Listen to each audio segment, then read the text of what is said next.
Allies exam पाठशाला में आपका स्वागत है। आज हम बात करने वाले हैं भारत के संविधान के बारे में। ये कोई ऐसी वैसी किताब नहीं है, बल्कि एक ऐसा दस्तावेज है जिसे इस सोच के साथ बनाया गया था कि वो देश के साथ साथ बढ़ेगा, बदलेगा और विकसित होगा। बिल्कुल सही कहा अली भाई। मैं हूं शोएब और ये सच में एक जीता जागता दस्तावेज है। तो आज हम इसी के सफर को समझेंगे, इसके 100 से भी ज्यादा संशोधनों की कहानी कि कैसे ये वक्त के साथ बदलता गया। तो चलिए देखते हैं कि आज का हमारा सफर कैसा रहेगा। हम शुरू करेंगे बिल्कुल इसकी बुनियाद से, फिर देखेंगे कि राष्ट्र निर्माण के शुरुआती साल कैसे थे। उसके बाद चलेंगे विस्तार और आपातकाल के उस मुश्किल दौर में, और फिर जानेंगे कि कैसे आम नागरिकों को और ताकत दी गई। और आखिर में हम आज के आधुनिक भारत के संशोधनों पर भी नजर डालेंगे। तो अली भाई, कहानी शुरू होती है बिल्कुल शुरुआत से। बुनियाद और राष्ट्र निर्माण, ये वो समय था जब एक नए नए आज़ाद हुए देश की, एक नए गणराज्य की नींव रखी जा रही थी। और ये टाइमलाइन उस शुरुआती दौर की कहानी बहुत अच्छे से बताती है। देखिए, 1951 में पहला संशोधन ही भूमि सुधारों को बचाने के लिए था। फिर 1956 में राज्यों का पुनर्गठन हुआ। मकसद साफ था, देश को एक मजबूत शक्ल देना। बिल्कुल, और सिर्फ बड़े राज्यों की बात नहीं थी।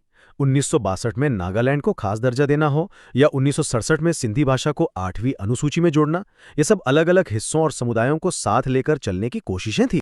तो इन शुरुआती बदलावों का असली मकसद एक नई सामाजिक, आर्थिक और राजनीतिक व्यवस्था बनाना था। जैसे पहले संशोधन ने 9वीं अनुसूची लाकर भूमि सुधारों को कानूनी चुनौतियों से एक तरह की ढाल दे दी। और 7वें संशोधन ने तो भारत का नक्शा ही बदल दिया। वो जो पुरानी A, B, C, D category वाले राज्य थे, सब खत्म और 14 राज्य और 6 केंद्र शासित प्रदेश बनाए गए। देश को सही मायनों में एक प्रशासनिक ढांचा मिला। एकदम। और इसी सोच को आगे बढ़ाते हुए 24वें संशोधन ने संसद की शक्ति को और मजबूत किया। फिर 26वें संशोधन ने प्रिवी पर्स यानी राजघरानों को मिलने वाले भत्ते को खत्म करके समानता का एक बड़ा संदेश दिया। चलिए अब कहानी में थोड़ा आगे बढ़ते हैं 70 और 80 के दशक में। शोएब, ये वो दौर था जब हमारे संविधान ने शायद अपनी सबसे बड़ी और मुश्किल परीक्षाओं का सामना किया। हाँ, ये राजनीतिक रूप से बहुत उथल-पुथल भरा समय था और इसका सीधा असर हमारे संविधान पर पड़ना ही था। और इसी दौर में 1976 में एक नंबर सामने आता है, 42 यानी 42वां संशोधन। ये इतना बड़ा और व्यापक था कि लोग इसे मिनी कॉन्स्टिट्यूशन या लघु संविधान तक कहने लगे थे। और जरा इन बदलावों का दायरा देखिए। प्रस्तावना में समाजवादी, पंथ निरपेक्ष जैसे शब्द जोड़े गए। नागरिकों के लिए मौलिक कर्तव्य लाए गए। मतलब संविधान की आत्मा से लेकर उसकी शक्तियों तक हर चीज को छुआ गया। हाँ, इसमें कुछ अच्छी बातें थी, जैसे मौलिक कर्तव्य, लेकिन साथ ही लोकसभा का कार्यकाल 5 से 6 साल करना और अदालतों की न्यायिक समीक्षा की शक्ति को कम करना, ये बहुत ही विवादास्पद कदम थे। लेकिन फिर आया एक तरह का करेक्शन।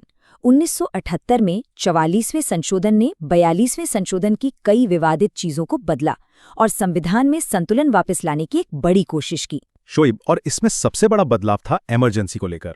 अब आंतरिक अशांति के नाम पर इमरजेंसी नहीं लगाई जा सकती थी, बल्कि सिर्फ सशस्त्र विद्रोह की स्थिति में। ये एक बहुत बड़ा कदम था ताकि उस शक्ति का दुरुपयोग ना हो। बिल्कुल। और संपत्ति के अधिकार को मौलिक अधिकारों की लिस्ट से हटाकर एक कानूनी अधिकार बना दिया गया। लोकसभा का कार्यकाल भी वापस 5 साल कर दिया। अब 80 के दशक में एक और बड़ी समस्या थी, राजनीतिक अस्थिरता। वो आया राम गया राम वाला मुहावरा तो सबने सुना ही होगा। इसी को रोकने के लिए 52वां संशोधन लाया गया, यानी दल बदल विरोधी कानून। और इसने वाकई भारतीय राजनीति के काम करने के तरीके को हमेशा के लिए बदल दिया। इससे पार्टियों को ज्यादा स्थिरता मिली। राजनीतिक स्थिरता के बाद अब फोकस बदला। 90 का दशक आते आते संशोधनों का ध्यान अब सीधे आम नागरिक को ताकत देने और लोकतंत्र को जमीन तक, जड़ों तक पहुंचाने पर आ गया। हाँ, मतलब अब सत्ता सिर्फ दिल्ली के गलियारों से नहीं, बल्कि देश के गांवों और शहरों से चलनी थी। और इसकी शुरुआत हुई एक जबरदस्त फैसले से। 61वें संशोधन ने वोट देने की उम्र 21 से घटाकर 18 साल कर दी। सोचिए, एक ही फैसले ने देश के करोड़ों नौजवानों को रातों रात लोकतंत्र में सबसे बड़ी ताकत दे दी, वोट की ताकत। और इस दौर का सबसे अहम काम था विकेंद्रीकरण यानी डिसेंट्रलाइजेशन। 73वें और 74वें संशोधन ने पंचायतों और नगरपालिकाओं को सिर्फ कानूनी नहीं बल्कि संवैधानिक दर्जा दिया। मतलब सत्ता अब असल मायनों में जमीनी स्तर तक पहुंची। शोएब, और फिर 2002 में आया 86वां संशोधन, जिसने 6 से 14 साल के हर बच्चे के लिए शिक्षा को एक मौलिक अधिकार बना दिया। ये सच में नागरिक सशक्तिकरण का एक सुनहरा दौर था। इसी दौर में एक और बहुत जरूरी सुधार हुआ। 2003 में 91वां संशोधन आया, जिसने ये तय कर दिया कि केंद्र और राज्यों में मंत्रियों की संख्या सदन के कुल सदस्यों के 15% से ज्यादा नहीं हो सकती। हाँ, ये जंबो कैबिनेट बनाने की प्रथा पर रोक लगाने और राजनीतिक जवाबदेही तय करने के लिए एक बहुत अच्छा कदम था। तो चलिए अब आते हैं बिल्कुल हमारे दौर में, 21वीं सदी के भारत में। यहाँ के संशोधन दिखाते हैं कि आज का भारत के नई चुनौतियों और उम्मीदों से जूझ रहा है। हाँ, ये वो बदलाव है जिन्हें हम और आप अपनी आंखों से होते हुए देख रहे हैं। हाल के ये संशोधन दिखाते हैं कि देश कितनी तरह के मुद्दों से एक साथ निपट रहा है। 101वें संशोधन ने जीएसटी लाकर देश की पूरी टैक्स व्यवस्था ही बदल दी। एक राष्ट्र, एक कर। बिल्कुल।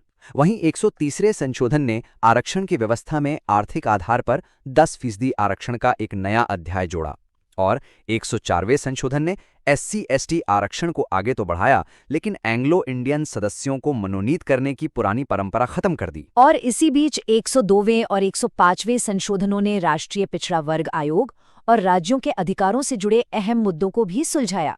ये दिखाता है कि संविधान लगातार सामाजिक और आर्थिक सच्चाइयों के हिसाब से खुद को ढाल रहा है। और अब सबसे हालिया और ऐतिहासिक संशोधन, 106वां संशोधन, जिसे नारी शक्ति वंदन अधिनियम का नाम दिया गया है। इसका सीधा मकसद है भारतीय राजनीति में महिलाओं की भागीदारी को निर्णायक रूप से बढ़ाना। अली भाई, ये लैंगिक समानता की दिशा में उठाया गया एक बहुत बड़ा और ऐतिहासिक कदम है। तो शोएब, 100 से ज्यादा संशोधनों का ये पूरा सफर देखने के बाद सबसे बड़ी बात क्या समझ आती है? मेरे हिसाब से तो बस एक ही बात, कि हमारा संविधान पत्थर पर लिखी कोई लकीर नहीं है जिससे बदला ना जा सके। और बाबा साहेब अंबेडकर की ये बात इस पूरे सफर का सार बता देती है।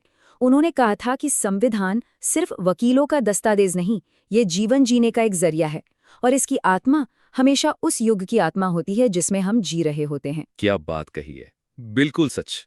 तो संशोधनों की ये जो लगातार चलने वाली प्रक्रिया है, ये दिखाती है कि हमारा देश अपने बनाने वालों के आदर्शों से आज भी बात कर रहा है, संवाद कर रहा है, और अपने आप को और बेहतर और मजबूत बनाने की कोशिश में लगा हुआ है। तो अब सवाल यही है कि इस शानदार कहानी का अगला अध्याय क्या होगा, और ये हम सबको मिलकर सोचना है।